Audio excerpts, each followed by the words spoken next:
there was a point last year where the Saints were among the most boring franchises really to cover in the NFL.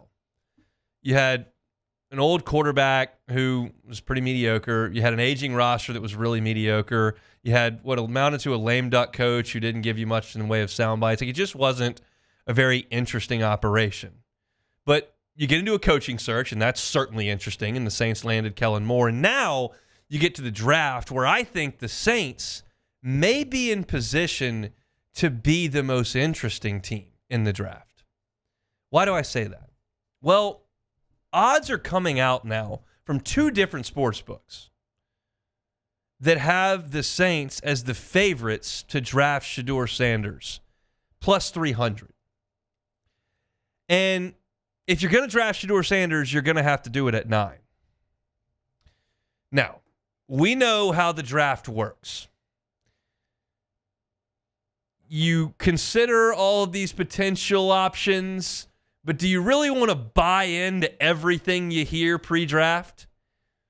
Most of the visits that teams conduct are very much to vet a potential prospect.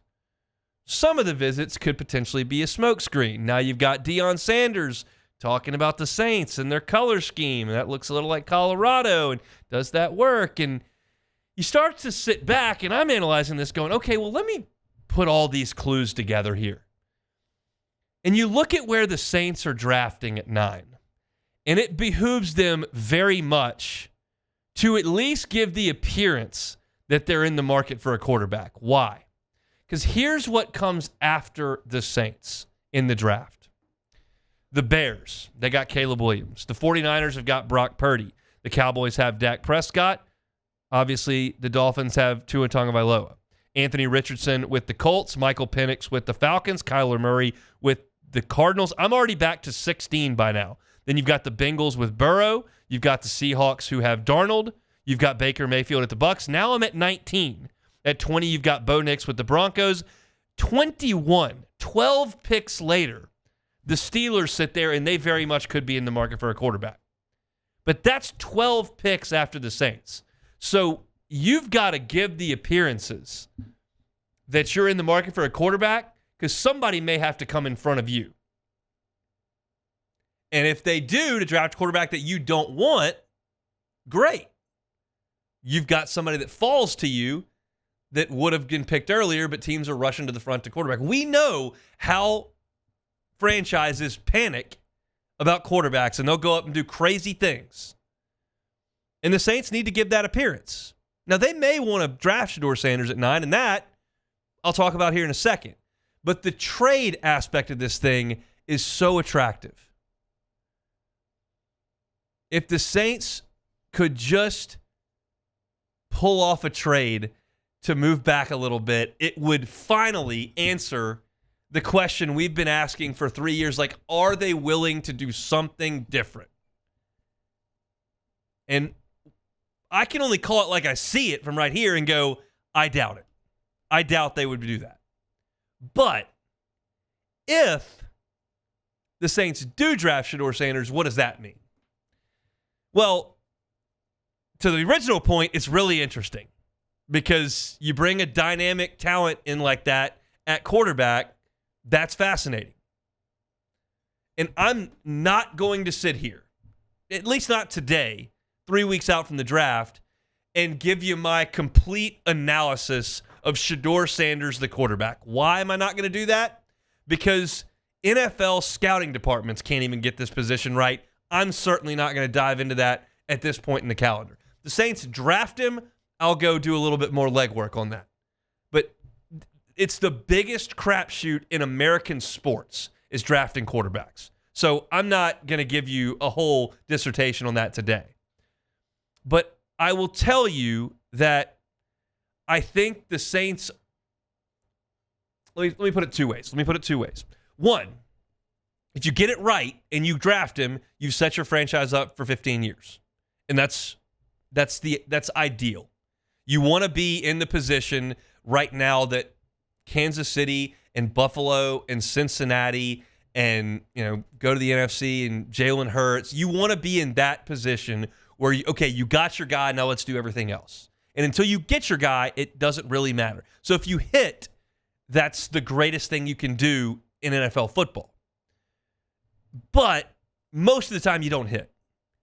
And the odds of you hitting at a different position are higher than hitting at quarterback. And the Saints have so many needs that the same way I told you about Jackson Dart is the same way I feel about Shedeur Sanders. It has less to do with their skill set and what I project them to be at the NFL. It has more to do with the fact that I'm looking at the Saints roster and going, just really plug a hole there at 9 instead of buying a lottery ticket on a quarterback that's probably not the 9th best player in the draft.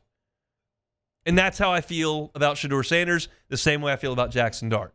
I don't want the Saints to draft a quarterback at 9 because I don't feel like their roster is at a point and these quarterbacks as prospects are at a point to make that marriage work at 9. Now, you do get a lottery ticket in that instance, and it may be the winner. And you may get 15 years of awesome play that opens your championship window immediately. But I feel like the Saints need to be in a different position. But if you give the appearances that you're in the market, because nobody behind you can give those appearances.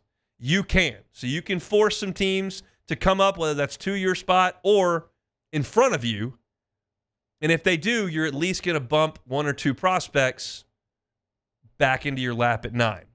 So it's an advantageous position for the Saints to be in.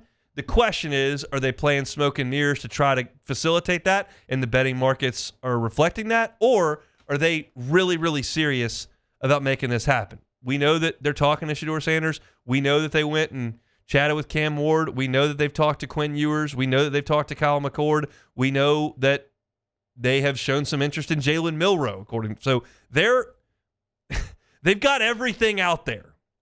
And that part of it makes me think that they're interested in a quarterback, because that's a lot of resources to use on a smokescreen to draft somebody else. I feel like it's probably likely they're in the market. And I think it's probably likely that they draft a quarterback.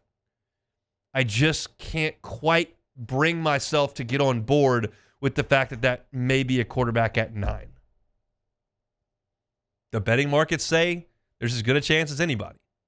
And maybe that's because they don't have a better team to pin it on. It would be a surprise if Shedeur Sanders, I think, was the second pick to Cleveland. And then once you start to get towards the back end of the top 10, like, you've got some teams that are settled at quarterback. So the draft is fascinating. The Saints are a fascinating piece of it. And at the very least, that's a shot of life in covering this group that wasn't necessarily there in November and December. It's going to be it's going to shape the future of the Saints in a massive, massive way, whatever happens over that 3-day period in Green Bay. I believe a quarterback will be selected at some point. I don't right now think it's going to be Shedeur Sanders at 9. But the betting markets disagree with me, and they're right a lot more often than I am. So we'll see.